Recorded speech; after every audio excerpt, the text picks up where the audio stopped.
बिस्मिल्लाहिर्रहमानिर्रहीम। अस्सलाम वालेकुम नाजरीन, मैं हूं जमशेद अंसारी। नाजरीन, आज 20 अक्टूबर 2020 है और आज की इस वीडियो में हम डिस्कस करेंगे कि बिलावल भुट्टो जरदारी ने अपोजिशन के सियासी इत्तेहाद PDM से अमलन अलहदगी इख्तियार कर ली है। चुनांचे पीपल्स पार्टी की तरफ से और पीपल्स पार्टी और नून लीग के वफादार सहाफ़ी, एंकर्स और तज्जियाकारों की जानिब से जो बयान सामने आया है, पहले वो बयान मैं आप लोगों की खिदमत में पेश कर देता हूं, उसके बाद यकीनन मैं उस पर अपना तबसरा और तज्जिया भी ज़रूर दूंगा। बयान यह है नाजरीन कि बिलावल भुट्टो जरदारी PDM के 25 अक्टूबर को क्वेटा में होने वाले जलसे में शिरकत नहीं करेंगे। वो 21 अक्टूबर को स्कर्दू जा रहे हैं, जहां से वो गिलगित बल्तिस्तान असम्बली के इंतखाबात के लिए अपनी 22 दिन की इंतखाबी मुहिम का आगाज करेंगे।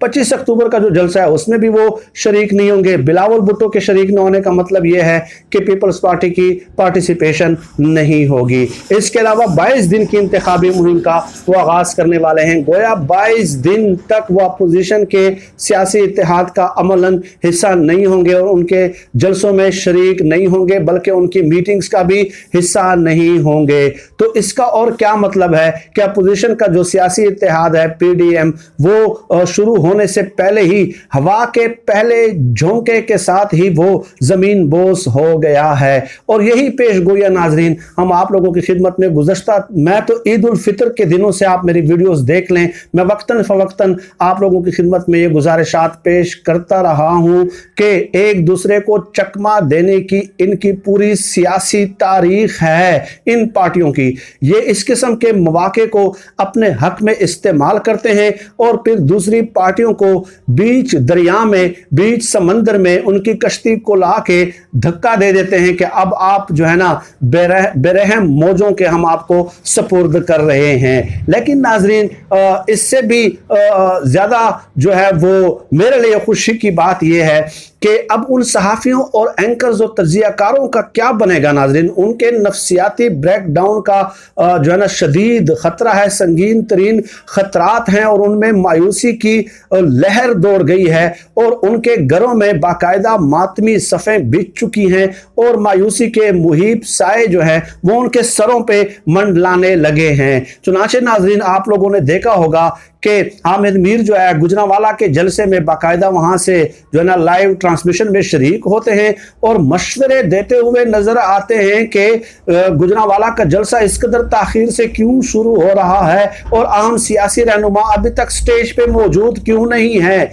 इस कदर ताखीर अगर आप करोगे तो आपके जलसे कामयाब नहीं होंगे और इमरान खान पे दबाव नहीं बढ़ेगा। ये मशवरे दिए थे हामिद मीर ने वहां पे गुजरांवाला के जलसे में, और साथ ही साथ ये भी कहा कि आइंदा इस किस्म की गलती का इआदा नहीं होना चाहिए, बल्कि 8-9 बजे ही आप बाकायदा जलसा शुरू कर दें ताकि लोगों की ज़्यादा से ज़्यादा तादाद मौजूद हो और हुकूमत पे प्रेशर पड़े।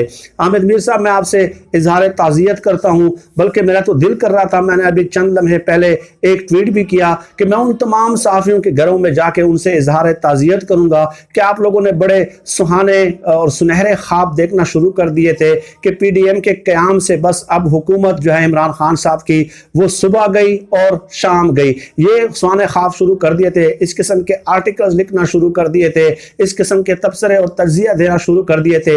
हम 3-4 महीनों से कहते रहे हैं कि इन लोगों की पूरी सियासी तारीख हमारे सामने बिल्कुल मौजूद है, ठीक है, बिल्कुल मौजूद है और हमें कोई कंफ्यूजन नहीं थी 1% भी। तो अब आप लोगों ने रिजल्ट देख लिया। चुनाचे आप देख लें सोशल मीडिया पे भी नाजरीन वो जो इस किस्म के तबसरे और तज्जिए उनके वफादार और हिमायती सहाफ़ी कर रहे हैं, तो उनके जैसे कि मैंने कहा कि नफ्सियाती ब्रेकडाउन का शदीद तरीन संगीन तरीन खतरा है। मैं उनसे डेफिनेटली इजहार ताज़ियत करता हूं। और नाजरीन, 22 दिनों के लिए इस इत्तेहाद से जो है ना दूरी इख्तियार करने का मतलब ही यही है कि अब जो पीपल्स पार्टी है वो इसमें जो है ना अमलन शरीक नहीं होगी। और नाज़रीन, अब देखें कि अंदरूने खाना इनके किस कदर शिकवे और शिकायतों के अंबार लगने लग जाते हैं। लेकिन जैसे कि मैंने कहा कि आप परवेज़ मुशर्रफ साहब ने जब 1 साल बावर्दी सदर मुंतखब होना था तो उस वक्त फजल रहमान साहब ने, मौलाना फजल रहमान ने उस आइनी तरमीम की हिमायत की थी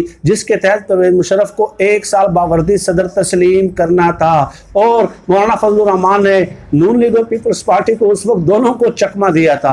इसी तरह ही जब परवेज़ मुशर्रफ ने तख्ता पलटा था 12 अक्टूबर 1999 को, उसके बाद एक अपोजिशन की सियासी तहरीक शुरू हो रही थी, तो उस मौके को जो है ना नवाज शरीफ ने अपने हक में इस्तेमाल किया और वो डील करके बैरून मुल्क फरार हो गए।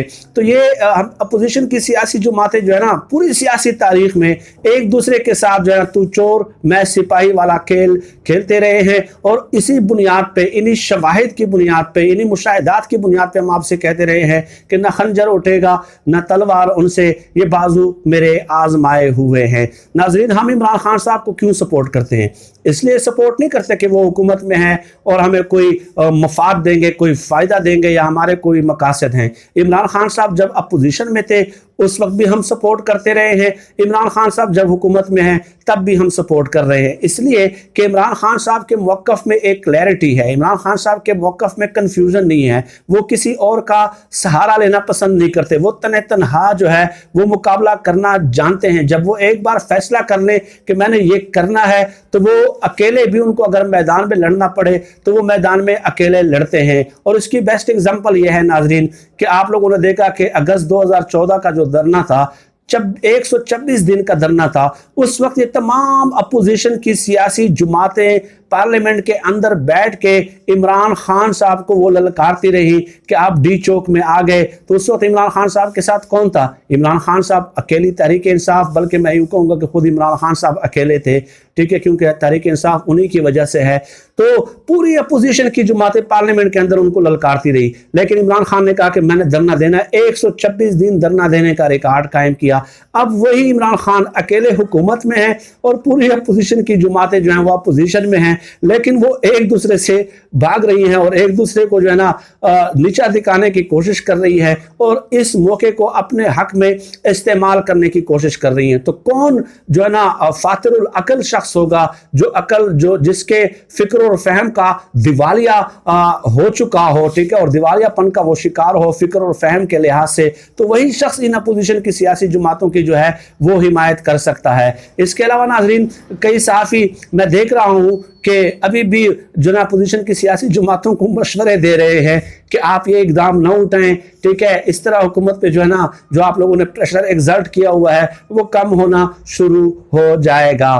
तो ये हालात हैं इन लोगों के, और डेफिनेटली मैं सोच रहा हूँ कि चंद दोस्तों को मिला के इनके घरों में जाके इनसे इजहार यकजहती जो है वो ज़रूर करने का मैं सोच रहा हूँ, ठीक है, क्योंकि ज़ाहिर है इन लोगों ने जो है ना दिन रात अपनी आखिरत बर्बाद करके, अपने ज़मीर का सौदा करके, इतनी बातें सुन के जो है ना उम्मीदें बांध ली थी।